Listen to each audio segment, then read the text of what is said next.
Em nome do Pai, do Filho e do Espírito Santo. Amém. Amém. Deus unitrino, mistério de nossa fé, abençoai-nos com a graça do entendimento, para que tudo que iremos estudar seja favorável à nossa salvação. Por Cristo, nosso Senhor. Amém. Todos os santos e santas de Deus, rogai por nós. Em nome do Pai, do Filho e do Espírito Santo. Amém.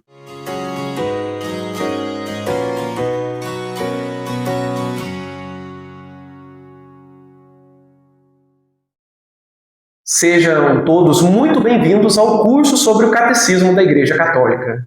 Neste vídeo daremos continuidade ao primeiro grande tema do Catecismo, que é o Credo. E hoje vamos estudar 2 artigos de uma vez, que estão completamente interligados, que é o Creio na Comunhão dos Santos e na Remissão dos Pecados. Tratando do tema da Comunhão dos Santos, inicialmente, dá uma impressão de que nós estamos vendo algo diverso da Igreja, mas não é, pois o assunto ainda é a Igreja. Então, a comunhão dos santos é a reunião de todos os bens espirituais que a Igreja possui e distribui para a salvação das almas. Esses bens, eles são em comum a todos os santos, por isso, comunhão dos santos. Como falamos a comunhão dos santos, é ainda o assunto relacionado à Igreja, porque na comunhão dos santos nós vamos conhecer as 3 igrejas, algo que vimos já na aula passada. Mas alguém pode falar assim, 3 igrejas? Na última aula, vimos que a igreja é uma. Sim, é uma só, mas dentro dela há 3 categorias de igrejas, A primeira categoria é a igreja triunfante, que é a igreja dos bem-aventurados. São aqueles que já morreram e alcançaram o prêmio eterno da salvação, ou seja, aqueles que estão no paraíso. Esses que estão no paraíso, eles já passaram pela luta que nós estamos passando e venceram esta luta. Já alcançaram a vitória plena. E por que dizemos plena? Porque tem uma outra igreja que alcançou a vitória, mas não na plenitude ainda. Então, essa que não alcançou a vitória plena é a segunda categoria, que é a igreja padecente, que nada mais é que aqueles que também se foram, mas ainda passarão um tempo no purgatório, aguardando o momento de entrar no paraíso. Já estão confirmados no paraíso, mas vão ficar por um tempo lá por causa da pena temporal. Então, as almas do purgatório compõem a igreja padecente, a igreja que tem o sofrimento como característica, porque eles estão lá para se purificar, pagando a pena temporal devida ao pecado. Eles não estão pagando pelo pecado, eles estão pagando a pena temporal. Importante a gente saber disso, essa diferença. Então, lembrando, eu pequei. Ao pecar, foi constituída uma pena, similarmente ao que acontece em um crime. Eu cometi um crime, vou ter que pagar tanto tempo de prisão. Fui preso, julgado, me arrependi do crime, mas tenho que cumprir a pena pelo crime. Isso é um reflexo dessa vida espiritual, aonde ao cometer um pecado, eu tenho uma pena temporal. As almas do purgatório já foram perdoadas dos pecados em vida aqui na Terra, mas têm que pagar a pena temporal devida, que ainda não foi totalmente paga ainda em vida aqui na Terra. A terceira é a igreja militante, somos nós. A igreja militante são todos aqueles cristãos batizados que estão dentro da igreja católica, conforme vimos na aula passada. Falamos em 3 igrejas para facilitar nossa compreensão da extensão do reino de Deus, mas a igreja é uma só. E há uma ligação de bens espirituais entre essas 3 igrejas, que é uma só. Contudo, por que igreja militante? Porque ela luta enquanto nós estamos nessa vida. E luta contra o quê? Vai lutar contra as paixões humanas, o mundo e o demônio. Esses são os 3 inimigos da igreja militante, que nós temos que lutar o tempo inteiro enquanto estivermos fazendo parte dela. E quais são os bens que as 3 igrejas compartilham? São todos os bens que vão possibilitar a nossa salvação. E tudo isso é conquistado pelos méritos infinitos de nosso Senhor Jesus Cristo. Se não fosse Jesus Cristo, nós não poderíamos fazer parte dessa igreja. Assim, por conta dos méritos de Cristo, que são divinos, pois Deus é infinito, então os méritos de Cristo são infinitos, e eles possibilitaram a nós esses bens espirituais onde fazemos esta comunhão espiritual. Por isso, nosso Senhor é único mediador entre Deus e os homens. E os méritos infinitos de Jesus Cristo deram a origem a todos os bens e méritos de Nossa Senhora e dos demais santos. Assim, além dos méritos infinitos de Jesus Cristo, há também os méritos superabundantes da Virgem Santíssima e dos santos. Tudo isso está completamente interligado. A Virgem Santíssima possui méritos superabundantes, destacados por causa da participação dela na vida da salvação, né? Que nós já vimos em aulas anteriores, e que é correto chamar de Nossa Senhora de medianeira de todas as graças e corredentora. Nós vimos isso nas aulas anteriores. Então, ela tem méritos superabundantes, mas não infinitos. Isso é importante a gente saber. Os méritos infinitos são de Cristo, são do Senhor. Mas os méritos dela, pelos méritos de Cristo, são superabundantes. Assim como acontece da mesma forma com os santos. Os santos nada mais são que aqueles que heroicamente venceram esses 3 inimigos que nós comentamos agora há pouco. E por conta desses méritos deles, eles conseguem atribuir a nós, igreja militante, méritos também para a nossa própria salvação. Percebam que não há nada fora de Cristo. E isso precisa ficar muito claro o tempo todo. Então a igreja sempre praticou, ensinou, sugeriu e recomendou a intercessão dos santos e da Virgem Santíssima. É por causa dessa comunhão que nós invocamos os bem-aventurados que estão no céu. No momento em que eu peço uma graça a um determinado membro da igreja triunfante, ele vai transmitir essa graça por Cristo. Ou seja, por intercessão. E somente o que serve para a salvação da alma. Portanto, os pedidos de graça a Deus e aos santos são lícitos, ou seja, podem ser alcançados e não ofendem a Deus, né? Caso seja para a salvação da alma. E aqui aparece uma coisa importante de dizer. Existe oração que, na verdade, é uma ofensa a Deus. Pois pedir algo que não seja para a salvação da alma, né, e conjuntamente não colocar que seja feita para a vontade de Deus, é uma ofensa a Deus. E é importante a gente saber disso, né, para que a gente possa rezar melhor. E veremos esse tema melhor quando estudarmos as orações importantes. Mas só para exemplificar, né? Caso eu faça um pedido a Deus, onde eu fale assim, Senhor, por favor, eu gostaria de ganhar na loteria, né? Isso seria um pedido ofensivo. Mas se eu rezar dessa forma, veja bem, Senhor, se for para o bem da salvação da minha alma, se for de sua vontade, por favor, eu gostaria de ganhar na loteria. Isso já é uma oração agradável a Deus, pois, para Deus, né, vem em primeiro lugar a nossa salvação. Então é importante a gente saber distinguir a forma como a gente vai falar com Deus. Então, a prática da intercessão dos santos não nega os méritos de Cristo. Pelo contrário, eles confirmam os méritos de nosso Senhor. Assim, os méritos de Jesus foram tão infinitos que eles foram também atribuídos aos santos.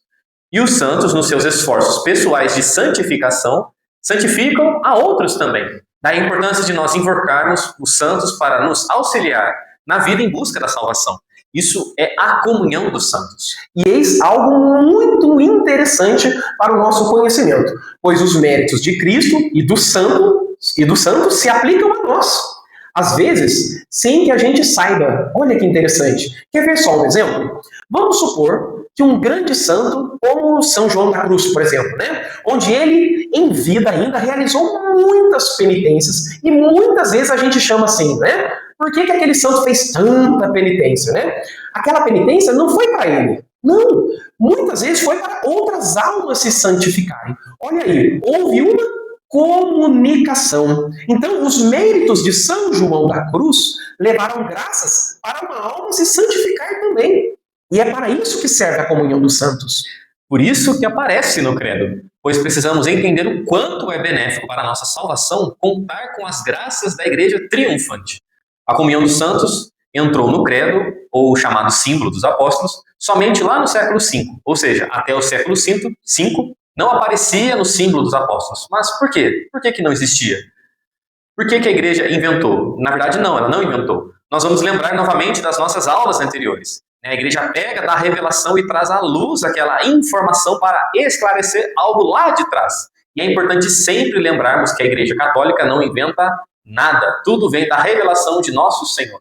Assim, os dogmas são estudados com muita profundidade antes de ser proclamado. Mas isso sempre foi prática desde o início do cristianismo. Então temos que a Igreja Católica proclama um dogma, às vezes muito próximo do início da era cristã ou muito tempo depois. Mas isso não diminui em nada a afirmação que é feita. Só exalta o carinho da igreja em se aprofundar teologicamente e filosoficamente sobre o tema que sempre foi crido e praticado dentro da igreja. Então, no século V, a comunhão dos santos passa a fazer parte do credo, que proclama: creio na comunhão dos santos, porque a igreja quis deixar claro que existe essa ligação entre as três igrejas, que na verdade é uma só.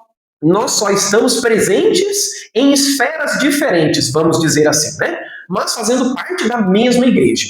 Mas a igreja triunfante, você vai ter Nosso Senhor, Nossa Senhora, os santos, os anjos, todos em união com Deus. Uma coisa que é importante dizer sobre a intercessão é a respeito da oração. Pois muito tem dúvidas ao rezar quietinho, ou seja, no íntimo do coração, a um santo de devoção, ou a Nossa Senhora, e pensam assim: será que Deus vai escutar minha oração? Vai sim, com certeza. Todos que estão na igreja triunfante participam da visão beatífica de Deus, ou seja, estão intimamente ligados a Deus. Assim, a oração feita a qualquer um dos membros da igreja triunfante será escutada pelo próprio Deus, porque todos eles estão em Deus. Dessa forma, podemos, sem problema nenhum, elevar nossas orações diretamente a nosso Senhor ou pedindo a Deus através de um santo de nossa devoção. Mas só temos que lembrar do que dissemos agora há pouco com relação à forma de oração, para que ela não se torne uma ofensa, uma ofensiva contra Deus. Nós vimos que a igreja militante se divide em dois grupos, que são formados pelos fiéis batizados, e dentro desses, o destaque para aqueles que têm o poder sacerdotal. E aí entra a hierarquia da igreja visível. Veja como a comunhão dos santos está diretamente ligado com o credo no que trata da igreja católica, da formação da igreja. Como nós entramos nesse convívio, nessa comunhão dos santos? Pelo batismo. É pelo batismo que entramos nesse grande convívio dos santos. Daí a necessidade completa de que aqueles que não são batizados receberem o sacramento do batismo, porque só quem foi batizado pode participar dessa comunhão sagrada. E aí entra uma questão onde dizemos assim: os que não são batizados muitas vezes recebem uma graça, ou seja, quanta gente que não era católica que recebeu uma graça e depois pediu o batismo. Nesse momento, enquanto eles não estavam batizados, eles não estavam dentro do corpo da igreja.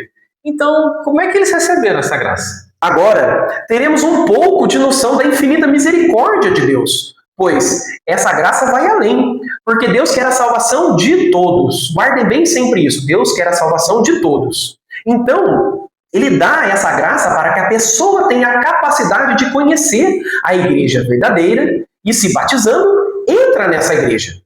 É como se esses bens extravasassem da igreja, saíssem até da própria igreja. Ou seja, como um pote que não pode conter todo o seu conteúdo. Mas com que objetivo? Para trazer as almas para a salvação. Ou seja, para dentro da igreja católica. É importante frisar que todas as graças que Deus dá a alguém que ainda não é católico são para que ela venha para a igreja católica. O próprio nome católico já diz, é universal, ou seja, todos têm que fazer parte dela.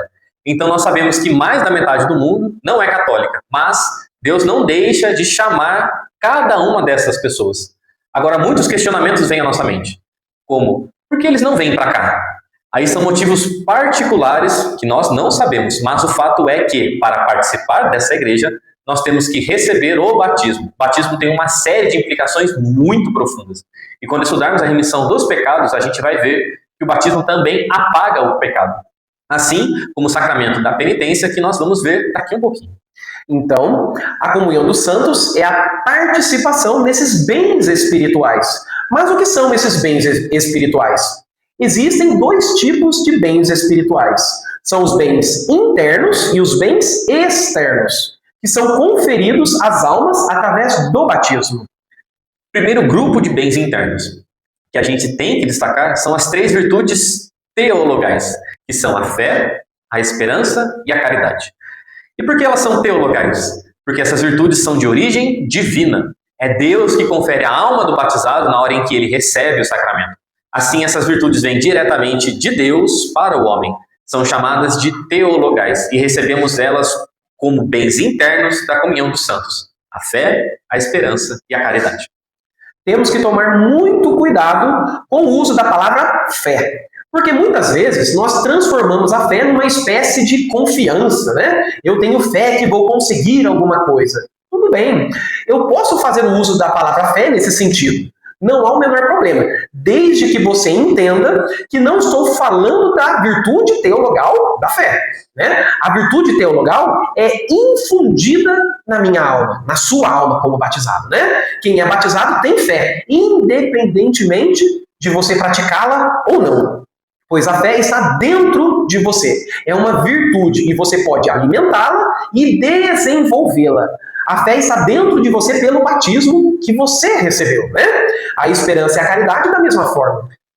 Portanto, a fé é a adesão racional à verdade revelada. Deus revelou-se, assim, damos fé à revelação de Deus. Ele se revela para nós. Essa fé é que me leva ao paraíso, enquanto eu estou na igreja militante. Ou seja, fé é acreditar nas verdades reveladas. Sem fé, eu não tenho como agradar a Deus, já que Deus não se agrada de quem não tem fé. E por isso que precisamos ser batizados. Então eu preciso da fé para militar nesta igreja. E a esperança é uma adesão também, mas uma confiança de que Deus vai salvar a sua alma se você seguir as recomendações de Deus. Ou seja, temos esperança de chegar à igreja triunfante pela graça de Deus e pelo nosso esforço também. Já a caridade é o perfeito amor para com Deus. Falamos que na primeira aula, né, que amar é conhecer, pois ninguém pode amar aquilo que não conhece. Então a caridade é o conhecimento de Deus em todas as coisas, pois tudo é criado por Ele e para Ele, para que nele tenha sentido todas as coisas. Ou seja, fora de Deus não há sentido, nem tão pouco conhecimento deste amor. Então, quando nós chegarmos do céu, acaba a fé. Porque lá verei tudo que é Deus, eu verei Deus face a face. Acaba também a esperança, porque já estamos salvos, já alcançamos o prêmio eterno da salvação. Ou seja, chegamos à morada eterna. Né? Agora, a caridade não acaba nunca, porque dentro do paraíso, diante de Deus, esse amor do conhecimento de Deus vai ser eterno.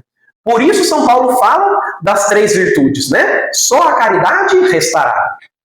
Ainda outro bem espiritual que nós recebemos, né, são os méritos infinitos de Jesus Cristo, né, pelo batismo. Esses méritos são infinitos porque nosso Senhor veio neste mundo pagar nossas faltas por meio da natureza humana e divina na união hipostática. Esses méritos são dados a nós também, pois sem eles jamais entraríamos no paraíso.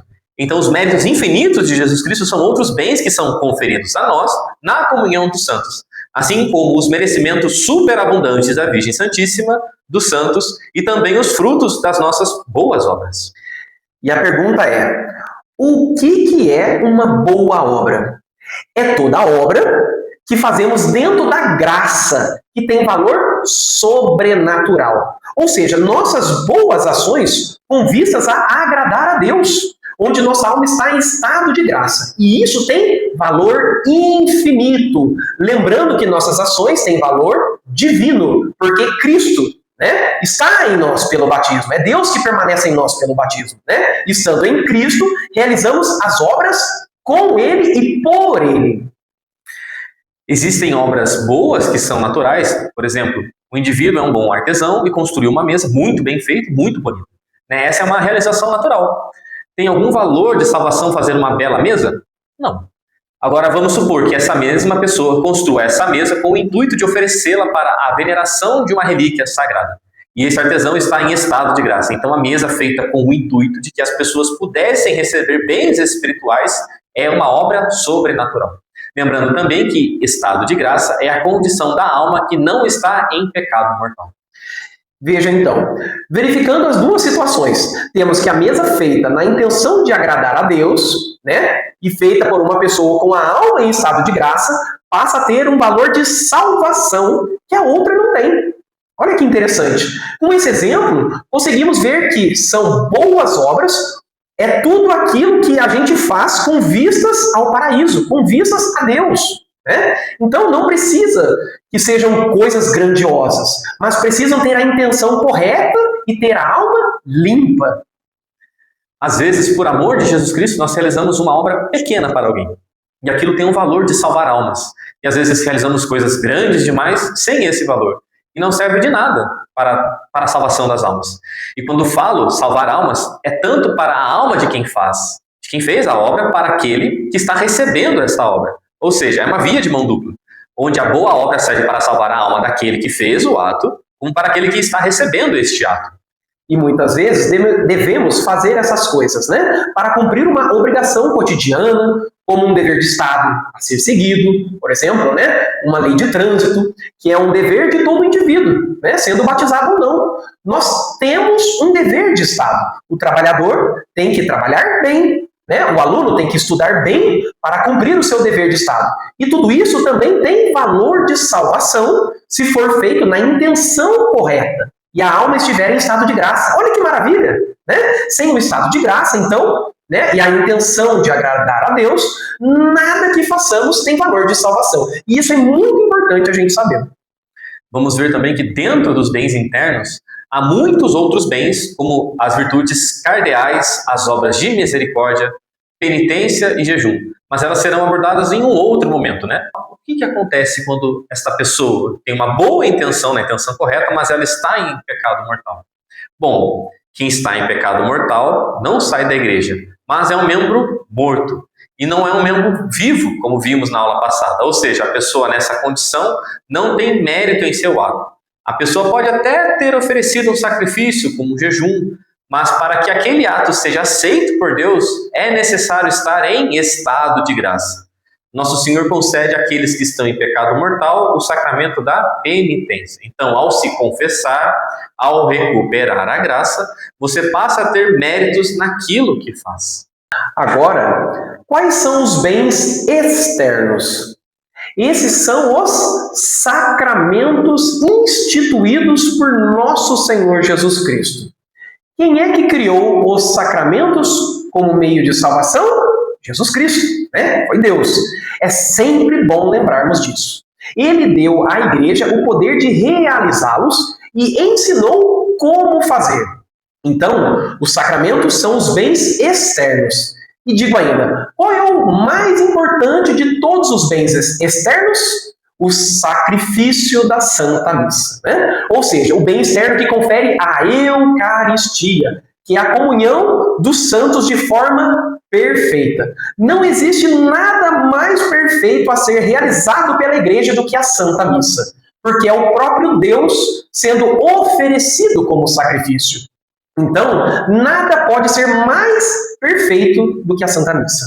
E existem muitas orações importantíssimas que o católico deve fazer. Existem muitas penitências, obras de misericórdia, mas a maior delas é sempre, sempre a Santa Missa. A missa é o principal ato de todo cristão católico. É ela que confere todos esses bens às almas. E uma outra coisa que faz parte desses bens externos são as orações públicas da igreja, como a liturgia das horas, ou as horas litúrgicas rezadas pelos religiosos. Todos os religiosos fazem as horas canônicas. Essas horas canônicas são vários momentos do dia em que os religiosos se reúnem para fazer uma oração. É também chamado tradicionalmente de ofício divino. A liturgia das horas é feita obrigatoriamente pelos religiosos sob pena de pecado mortal e deveria ser feita por todos os fiéis, já que ela traz graças abundantíssimas. A liturgia das horas está relacionada ao texto que diz que devemos sempre estar em oração, ou seja, orai sem cessar. Então, esta prática de oração oficial da igreja é dividida em 5 partes. Que partes são essas? A primeira parte, o ofício das leituras, que pode ser rezado em qualquer hora do dia, onde é feita uma leitura meditada da palavra de Deus.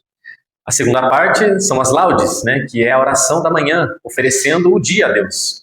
A terceira parte, a hora média, que é a oração durante o dia, onde ela é feita 3 vezes, sendo às 9 horas da manhã, chamada hora tércia, depois ao meio-dia, chamada hora sexta, e às 15 horas, né, chamada hora noa.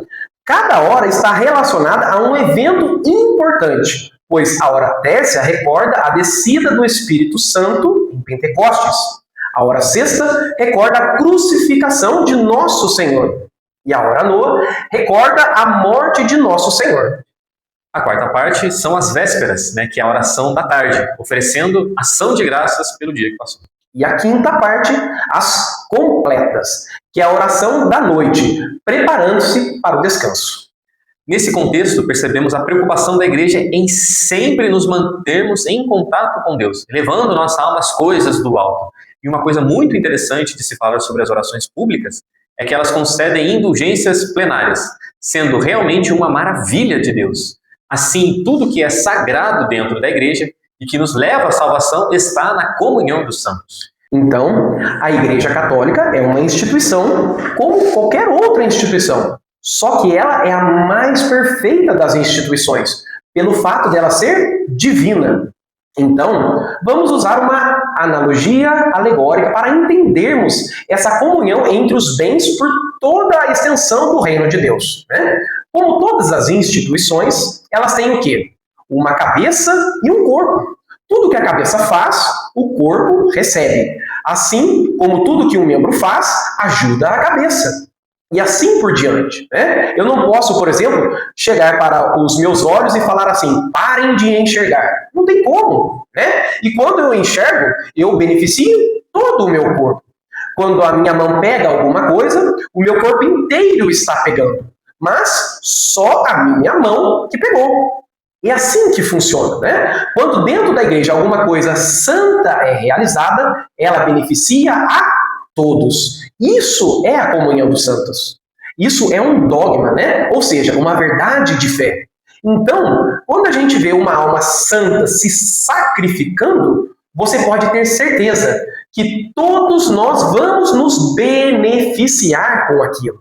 Por isso que às vezes Deus suscitou algumas almas santas que fizeram penitências inimagináveis. Por quê? Porque aquilo ali vai ser usado para a salvação de muita gente. Quando vemos, por exemplo, a vida de São Pedro de Alcântara, né, que já foi o padroeiro do Brasil, mas agora é Nossa Senhora Aparecida, né, que é a padroeira, e ele se tornou vice-padroeiro do Brasil, a vida dele, né, foi de uma penitência extrema, a vida inteira. Aquilo serviu para a alma dele? Claro que serviu, mas sobrou, vamos assim dizer. Ele realizou tanta coisa que sobrou. Vamos imaginar a coisa dessa forma. Sobrou, eu vou usar para alguém. Não vai ficar perdido, né? Essa graça, então, ela vai para a comunhão dos santos. Então, na verdade, a comunhão dos santos, ela é um tesouro de bens para a salvação. Há um fato, né, que ocorreu na cidade de São Paulo. Havia um carro, nesse carro, 2 pessoas, sendo uma um sacerdote. E estavam passando pelo trânsito, engarrafado lá na marginal. E houve um atropelamento próximo deles. Na confusão, eles viram o acidente. Pararam o carro próximo ao local. E o padre foi lá, estava muito perto do acidente. Chegando lá, o sacerdote entrou, né, encontrou a pessoa atropelada ali, moribunda já, quase morrendo. O padre, então, conferiu o sacramento da extrema-unção àquela pessoa. E a pessoa morreu naquele local santamente, ali do nada. E como explicar aquela graça recebida? Misericórdia de Deus por meio da comunhão dos santos. Então temos que alguém, em algum momento, fez um sacrifício, fez uma penitência, fez uma oração, fez uma devoção e aquilo serviu para a pessoa na hora da morte. Essa graça de Deus que nos une é a comunhão dos santos. Bom, outra coisa que faz parte também dos bens externos da igreja, que fazem parte da comunhão dos santos, é justamente as funções religiosas da igreja. Em um exemplo clássico é a Ordem da Santa Cruz. Aqui há uma curiosidade, pois o único dia do ano que não tem missa é a Sexta-feira Santa, já que a grande celebração pascal começa na quinta-feira e termina no sábado santo. Mas voltando à função religiosa, ela é voltada para a exposição e adoração da Santa Cruz, orar pela Igreja, pelo mundo e pelo Papa. Ou seja, há funções religiosas que existem somente para fortalecer a comunhão dos santos, rezando e intercedendo pelos vivos e pelos mortos. Mas aqui é importante ressaltar que a adoração, da Santa Cruz de Cristo é válida, pois ela é banhada pelo sangue de nosso Senhor. Assim, estamos adorando a Deus e não ao objeto em si. Falar em adoração à cruz é falar da adoração da paixão de nosso Senhor. E isso é bom sempre falarmos, para não ter dúvida na cabeça de ninguém. Adoração é somente a Deus. Um outro bem externo é a bênção do Santíssimo Sacramento. E mais adiante veremos a diferença entre sacramento e sacramental, onde veremos que a água benta, o escapulário, as medalhas de devoção e muitas outras coisas são sacramentais. Mas isso nós vamos ver no futuro. Bom, agora é um momento doloroso, onde saberemos quem não faz parte da comunhão dos santos. São todos aqueles que não recebem nenhum tipo de graça e, portanto, não podem se salvar por essas graças. Aqui dói a alma de escutar isso, mas para nosso próprio bem e para o bem de todos aqueles que irão ter conhecimento dessa catequese, é importante reconhecermos isso. Mas calma, Deus não desampara as almas totalmente, que estão fora da Igreja Católica, e veremos o porquê. O primeiro grupo que não participa da comunhão dos santos são os infiéis, que são aqueles que acreditam em alguma coisa. Até acreditam num Deus ou em um Deus único, mas não acreditam em Jesus Cristo como Deus. O exemplo clássico desse são os islâmicos. O segundo grupo são os hereges, que são aqueles que negam alguma verdade de fé revelada. E basta a negação de um só dogma para ser um herege. A negação do dogma não é a dúvida no coração sobre o tema, mas sim a negação sistemática. Ou seja, mesmo após estudar o assunto e dizer que não acredita, e ainda dizer outra coisa no lugar, como uma interpretação pessoal daquilo. É caso de heresia. E o exemplo clássico desse caso são os protestantes. O terceiro grupo são os cismáticos, que são aqueles que aceitam as verdades da fé, mas se separaram da igreja, negando a sua verdadeira hierarquia. O exemplo clássico são os ortodoxos. O quarto grupo são os excomungados, que são aqueles que receberam a pior das punições da igreja. Cometeram algo tão grave na vida da igreja que a própria igreja lança sobre ele o pior de seus castigos, que é a excomunhão.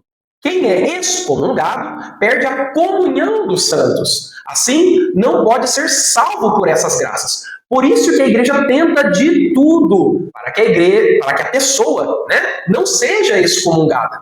Tenta convencer, tenta levar a pessoa a enxergar o problema. Quando a pessoa se obstina e, não tendo mais saída, lança a sentença da excomunhão. Dá para reverter? Claro que dá. Deus quer a salvação de todos, mas é importante ressaltar, sempre, nem todos se salvam.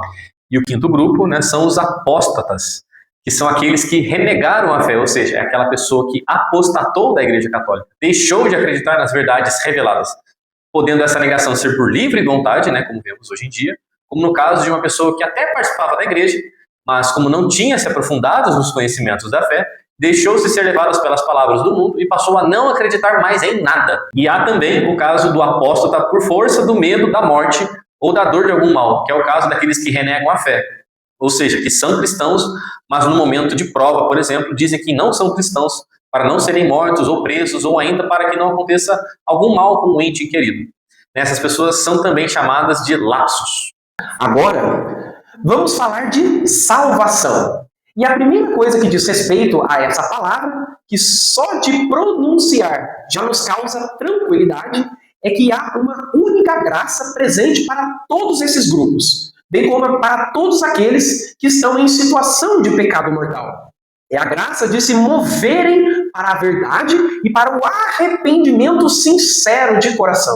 Então percebemos que todos aqueles que estão fora da Igreja Católica e até aqueles que estão dentro da Igreja e que estão em pecado mortal precisam dessa graça para voltar à verdade e se arrependerem sinceramente.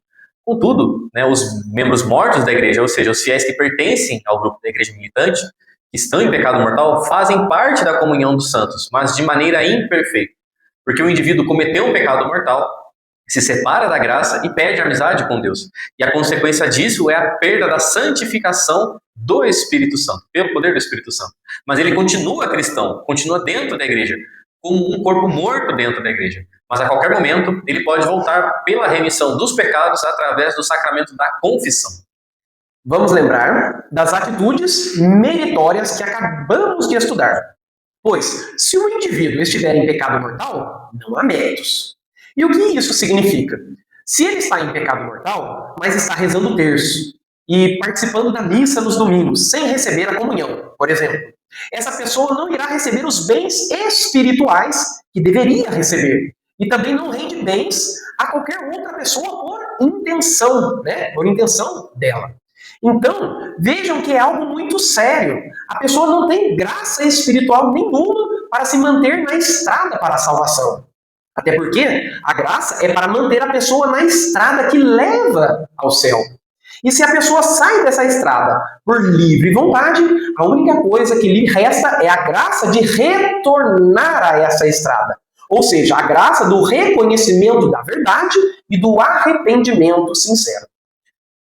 Vamos então agora entrarmos no trecho do credo que diz: creio na remissão dos pecados, que está totalmente interligado com o tema que nós acabamos de abordar. Vamos lá. Deus deu poder aos apóstolos de perdoar pecados. E esse poder nosso Senhor tem também. É lógico, pois só podemos dar a alguém aquilo que nós temos. Nosso Senhor perdoa pecados porque é Deus. E só Deus pode perdoar pecados. Isto precisa ficar bem claro. O homem não tem, ele não pode perdoar os pecados. E os judeus sabiam disso. Tanto é que eles duvidavam de nosso Senhor, nesse quesito, duvidavam que nosso Senhor fosse Deus. E vemos isso no episódio quando acontece aquela famosa cura do paralítico. Naquele momento, há uma manifestação divina de nosso Senhor perante o povo judeu, que mesmo vendo aquilo tudo, não quis acreditar. Esse poder de perdoar pecados, nosso Senhor vai conferir aos apóstolos. E diz: aqueles a quem vós perdoardes os pecados, serão perdoados. Aqueles a quem vocês os retiverem, serão retidos. Então, ele confere o poder aos apóstolos de perdoar ou não perdoar. E nosso Senhor dá essa autoridade aos apóstolos. Vejam que o poder do sacramento da penitência, ou da confissão, como a gente fala, nasce nesse momento, onde esse poder foi dado à igreja por Jesus Cristo. E os apóstolos transmitiram esse poder aos seus sucessores até os dias de hoje, através da sucessão apostólica. E dessa passagem vem a autoridade da igreja em poder perdoar pecados. Lógico que estamos falando de um poder divino, ou seja, é o próprio Cristo quem perdoa e não o sacerdote em si. Mas o sacerdote representa nosso Senhor plenamente, pois assim ele mesmo quis que fosse. Então, quando é que eu sei que o meu pecado está perdoado? Temos mesmo certeza de que nosso pecado foi perdoado, porque a igreja vai sacramentalmente nos mostrar pelos seus sinais e pela sua matéria sacramental. Ou seja, quando eu ouço do Padre: eu te absolvo em nome do Pai, do Filho e do Espírito Santo. Amém. Sendo essa a fórmula sacramental. Neste tema, verificamos também a contrição perfeita, que já falamos, em algumas aulas anteriores, onde é aquele movimento da alma para a verdade e o arrependimento sincero e profundo dos nossos pecados. Esse arrependimento perfeito é muito difícil de acontecer, pois pensamos em nossas confissões e arrependimentos dos nossos pecados, mas é algo mais profundo. É uma dor intensa da alma de ter realizado atos que não agradam a Deus. E profunda vontade de voltar o coração para Deus, com a intenção de não mais errar. Então, quando entramos num confessionário, normalmente, levamos os mesmos pecados, pois são chamados de pecados dominantes. E todo mundo tem aquele pecado, algum pecado que é aquela pedra no sapato. Esse pecado dominante é aquele que a gente cai, depois melhora, faz o propósito, de não mais cometer ele, e então, passado algum tempo, vem a fraqueza e a gente cai novamente. Mas houve um esforço periódico para evitá-lo, e isso é o pecado dominante. Nesse sentido, para alguém ter um arrependimento perfeito, eu teria que mover o meu arrependimento de tal maneira que ele fosse tão profundo que eu realmente aniquilasse os laços do pecado da minha alma. E ao escutar isso, muitos irão questionar assim: mas isso é possível? Sim, é muito difícil, reconhecemos isso, mas é possível. Mas lembrem-se que a única graça que Deus dá às almas que estão fora do seu reino, né, ou seja, fora da Igreja Católica, é essa graça da busca pela verdade e da contrição perfeita. Então, primeiro, precisamos ter confiança na misericórdia de Deus, pois só Ele tem a capacidade de julgar os corações, né? E o que depende só dele, é só Ele, só depende de Deus. Mas, em segundo lugar, há algo que podemos fazer, e a nossa responsabilidade enquanto cristãos católicos, que é rezar pelas almas dos pecadores. Pois lembrem-se do tema que acabamos de estudar. Pois precisamos, né, abastecer o tesouro da comunhão dos santos. E quando falamos que há uma necessidade de intercessão pelas almas que estão em pecado mortal, ou que é nosso dever, né, de abastecer o tesouro dos santos, dá a impressão de que Deus não tem poder suficiente para realizar a salvação dessas almas. E não é isso. Vamos colocar os pingos nos is, para não haver dúvida. Então, para não haver dúvida, a graça vem de nosso Senhor. Ou seja, não há como fazermos algo por nós mesmos. Mas o que acontece é que, através das nossas atitudes e orações, podemos servir a nosso Senhor. Ou seja, estamos reconhecendo que nada somos, mas com Deus somos servos dele, e sendo servos, somos chamados a participar da sua obra de salvação. Para ficar bem claro, é Deus que salva, e nós só somos simples instrumentos nas mãos dele. De forma alegórica, né, um violão não pode criar uma melodia sozinho, mas é quem o dedilha que o faz ressoar. Assim como nós não convertemos ou salvamos ninguém, mas é o próprio Deus que utiliza daqueles no qual o Espírito Santo está em suas almas. E normalmente a gente confessa, e a nossa confissão muitas vezes não é de arrependimento perfeito, né? E dizemos arrependimento perfeito ou imperfeito pelo fato de ser por desagradar a Deus ou por medo de ir para o inferno, né? Então, ou seja, um arrependimento perfeito é quando nos arrependemos quando estamos ofendendo a Deus. E aquele arrependimento imperfeito é quando estamos com medo de ir para o inferno. Então, a igreja, que é sábia e equilibrada, nos ensina o seguinte: podemos nos arrepender dos nossos pecados por amor de Deus ou por medo do inferno. É claro que se arrepender por amor de Deus é perfeito, mas o arrependimento por medo do inferno também é eficaz e válido. Contudo, é um arrependimento imperfeito. Vamos visualizar esse fato nos colocando no exemplo. Você cometeu um pecado e você sabe que você gosta de fazer aquele pecado, mas você sabe que não pode. E se você morrer com aquilo, você vai para o inferno. Então você vai ao confessionário, confessa, faz o propósito de nunca mais realizá-lo. Na hora que você ouve as palavras do padre de absolvição, você sabe que está perdoado, a não ser que você não esteja arrependido do que fez. Dizemos assim: porque estar arrependido do pecado nem sempre é ter matado totalmente a tendência má daquele ato que mora dentro de nós. Depois a pena continua após a confissão e precisa ser paga, né, deste pecado. Você é perdoado do crime, mas não da pena. Aí o padre passa então uma penitência que a gente precisa para reparar este pecado, né, para fazer este bem. É sempre uma penitência assim muito leve, não é? O padre nos passa assim após a confissão. O padre não passa, né, uma penitência muito pesada para nós. E por que ele faz isso? Porque a igreja, que conhece o ser humano melhor do que todo mundo, sabe que se passar uma penitência muito grande, a pessoa não vai cumprir. Então o padre passa uma penitência para que aquilo seja a forma de você ser castigado, vamos assim dizer, e você vai cumprir com certeza, mas ainda fica sempre uma parte da pena temporal que precisa ser paga. E o que vai apagar a pena temporal são as indulgências. Isso estamos falando no caso de uma confissão de arrependimento imperfeito, ou seja, por medo de ir para o inferno. Nesse exemplo, né, a gente não coloca nenhum pecado específico, mas é bom pensarmos razoavelmente em nossos pecados, como em um exame de consciência, né? A gente poderia fazer um exame de consciência nesse momento agora. Pois sempre há algum pecado que repetimos sempre em nossas confissões. onde ele continua a nos perseguir. Mas a santidade é exatamente essa luta para matarmos gradualmente essas más tendências que nos levam a ofender a Deus, né? E que possamos nos fortalecer da graça de Deus pela confissão para vencermos esse combate diário. Então, em geral, a gente se arrepende porque a gente vê o mal que fez e vai até o padre, conta o pecado, o padre absolve, pois ele tem poder para isso. Então não temos que ter vergonha das nossas imundícias, ou seja, vergonha de confessar algo para o sacerdote, mas medo de ir para o inferno, que é arrependimento imperfeito ou dor no coração por ter ofendido a Deus, que é um arrependimento perfeito.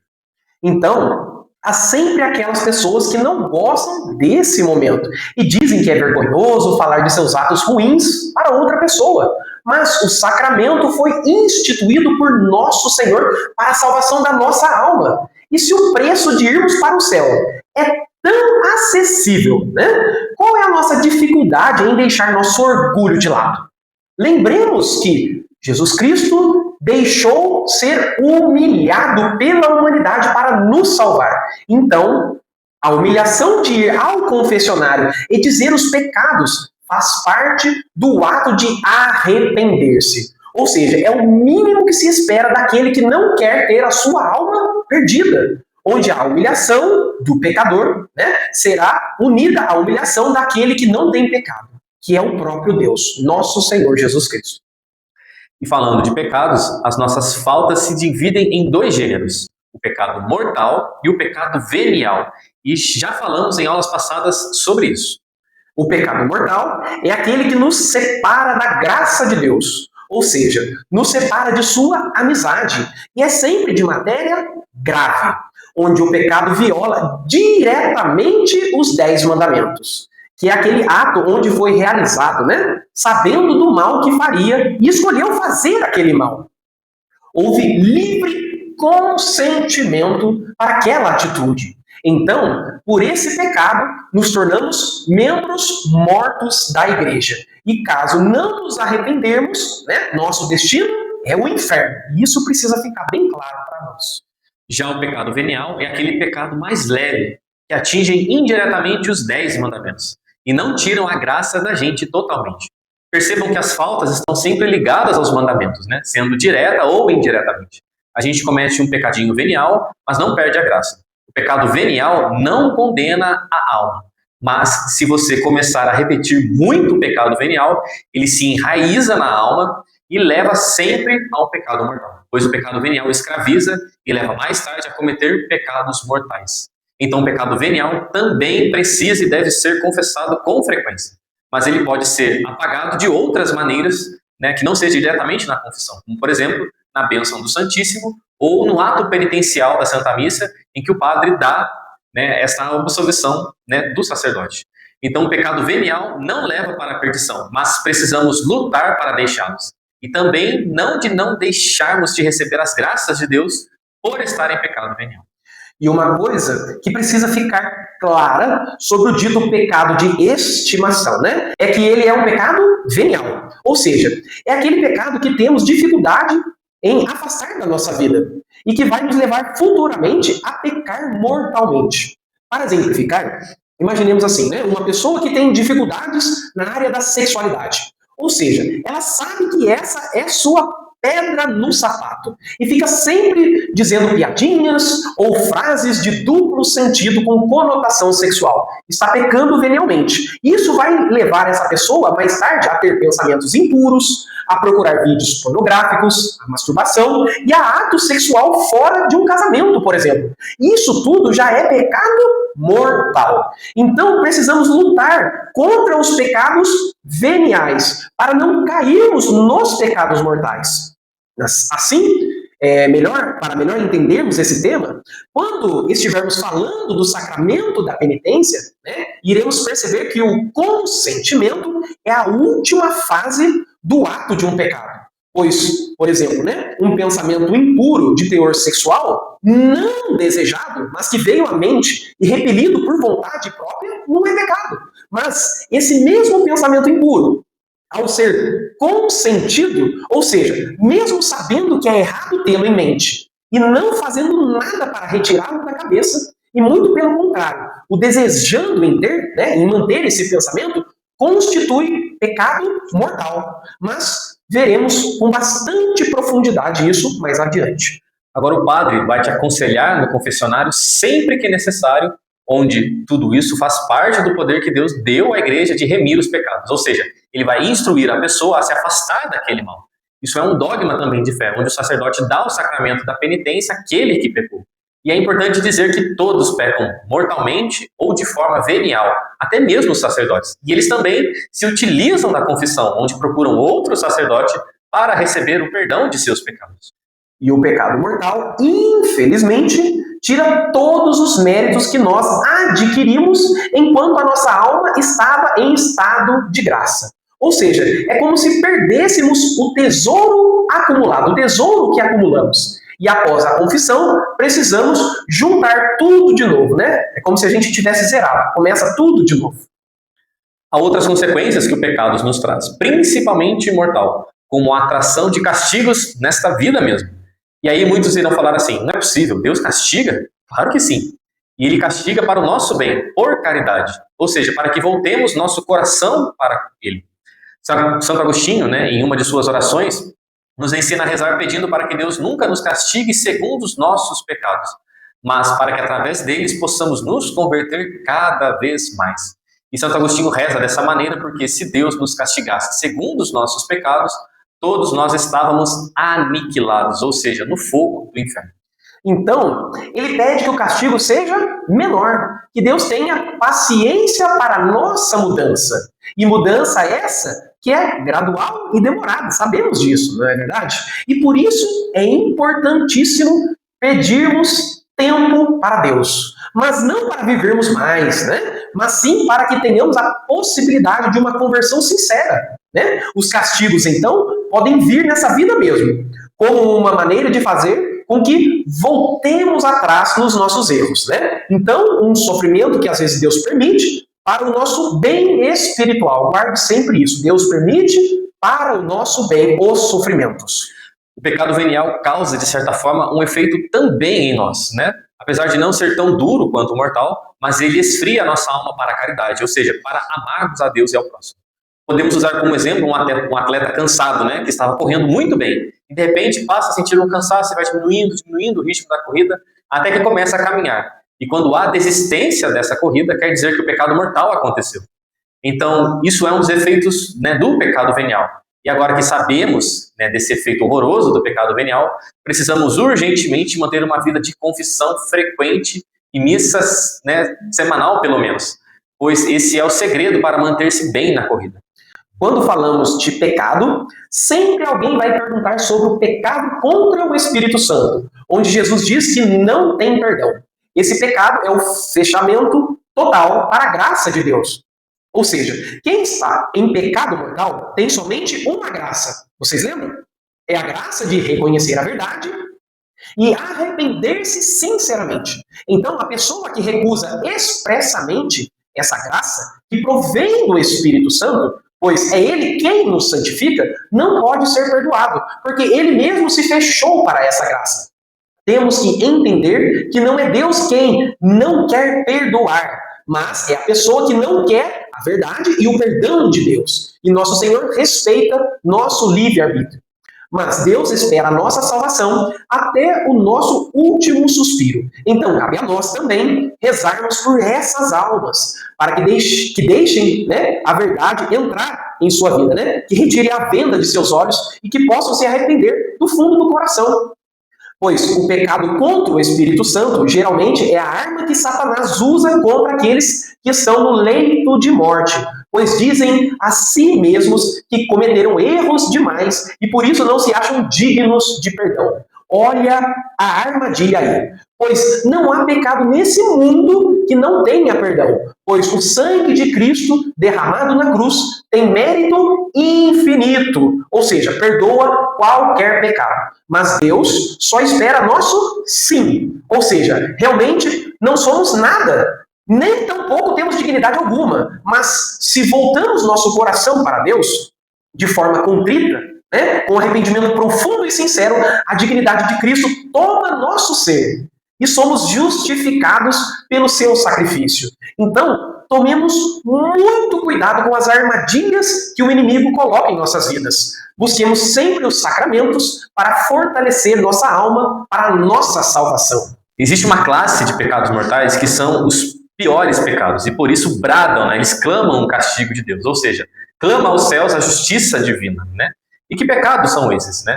Homicídio voluntário, incluindo o aborto, o pecado da impureza contra a natureza humana, que é o pecado do homossexualismo, ou seja, a prática homossexual, pois existem pessoas que têm esta tendência e lutam bravamente contra ela. Assim, a tendência não é pecado, só é pecado quando deliberadamente consentimos com a atitude pecaminosa.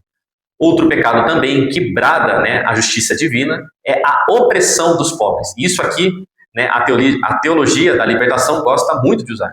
Mas o sentido católico de oprimir os pobres não é somente se aproveitar das pessoas mais simples, mas a perseguição para manter as pessoas pobres ou a perseguição religiosa, pois provoca a pobreza espiritual. Então percebemos que aqueles que se utilizam dos meios econômicos e políticos para fazer perseguição material ou espiritual cometem pecado gravíssimo. Nesse assunto, precisaríamos, né, de um curso só para tratar desse tema do pecado da perseguição, pois vai diretamente sobre o que estamos, né, vivendo atualmente na sociedade. E só para pincelar, né, pois não é possível abordar esse tema, né, de forma completa nesse momento, mas é possível, né, pelo menos, fazermos, né, uma reflexão com a seguinte pergunta. Existem pessoas ou políticas que estão, né, fazendo a sociedade se capacitar intelectualmente cada vez menos ou de maneira que vai contra os princípios cristãos católicos? De novo, existem pessoas ou políticas que estão fazendo a sociedade se capacitar intelectualmente cada vez menos ou de maneira que vai contra os princípios cristãos católicos? Essa reflexão feita de maneira sincera, sem viés político partidário, irá trazer luz a esse tema e poder fazer com que muitos sejam colocados diante da verdade. Bom, o último pecado que clama a justiça divina é não pagar o salário de um trabalhador. Ou seja, se a pessoa trabalhou, ele tem que ser remunerado. Porque, afinal de contas, o trabalho é um castigo que recebemos de nossos pais, Adão e Eva, onde Deus, em sua infinita bondade, nos castigou, né, para darmos valor ao que tínhamos. Ou seja, do suor do rosto ganhará o pão. Só que o pagamento pelo trabalho que alguém fez é algo que Deus faz questão que seja pago. Então, por exemplo, quando uma empresa, por causa de enriquecimento ilícito, deixa os trabalhadores sem receber, então, né, eles estão cometendo um pecado de alta gravidade perante Deus. Assim, esses são os chamados pecados que bradam o céu. Há um pecado que se encaixa como aquele que clama a justiça divina, pois vai de encontro como homicídio voluntário, que é o suicídio. Esse pecado também é gravíssimo, e por ser um pecado que causa a morte, muitos têm um pré-julgamento de dizer que aquela alma se perdeu, ou seja, foi para o inferno. Contudo, não há como afirmar isso, pois lembrem-se que a única graça que Deus permite é estar sobre aqueles que estão em pecado mortal, é a graça do reconhecimento da verdade e do arrependimento de coração. Ou seja, o indivíduo que comete suicídio pode ou não se arrepender no momento de agonia de sua morte. Deus quer a salvação de todos, mas isso irá depender de cada um de nós. Então, para o caso do suicídio, não há como sabermos se a pessoa arrependeu ou não. Não tem como. Não tem como sabermos, né? Contudo, o que nos cabe é o quê? Rezar muito por essas almas, para que caso tenham se arrependido, sejam purificadas no purgatório o quanto antes. E isso tudo, se essa alma foi salva ou foi para o inferno, saberemos só quando estivermos diante de Deus, né? Saberemos quem se salvou ou quem foi condenado somente quando estivermos face a face diante do Senhor. Bem, então para nós encerrarmos, né, esta aula, eu gostaria que fizéssemos a oração do ato de contrição, onde esta oração pode ser rezada após a confissão. E também existem outras orações de ato de contrição, mas, né, escolhemos essa pequenina para que possamos guardar em nossa mente, né? Vamos já aproveitando também e adentrando ao final, né, da oração. Senhor, me arrependo de todo o coração de vos ter ofendido, porque sois bom e amável. Prometo com a ajuda de vossa graça esforçar-me para não mais pecar. Amém. Amém. Em nome do Pai, Pai, do Filho e do Espírito Santo. Amém. Deus eterno e todo-poderoso, agradecemos a graça da revelação pela qual somos chamados à santidade. Permanecei conosco para que possamos bem imitá-lo. Por Cristo nosso Senhor. Amém. Amém. Em nome do Pai, do Filho e do Espírito Santo. Amém. Amém.